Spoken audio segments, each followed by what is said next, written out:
হ্যাঁ তোমার জন্য আজকে একটা স্পেশাল কফি বানাইছি, ঠিক আছে? 1 ঘন্টা ধরে কফির রেসিপি দেখছি, তাই নাকি? আধা ঘন্টা ধরে কফিটা বানাইছি, এমন মজা করে বানাইছি, খেয়ে তুমি বলো যে কফিটা কেমন হয়েছে। এটা কি শুধুই তোমার বলো জন্য। তুমি আজকে আমার জন্য কফি বানাইলাম, মেঘনা চাইতেই পুরো একদম কফি। আর খেয়ে তো বলতেই হয়।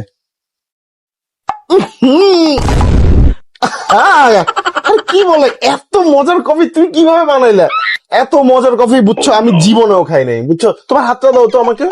উম, কি ভালো কফি তুমি বানাইছো। তোমার হাত দুইটা কিন্তু আমি কেটে রেখে দিব।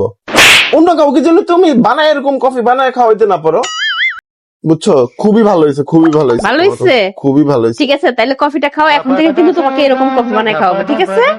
আচ্ছা ঠিক আছে। ওকে, খাও। কফিও না, কফির জাতও না।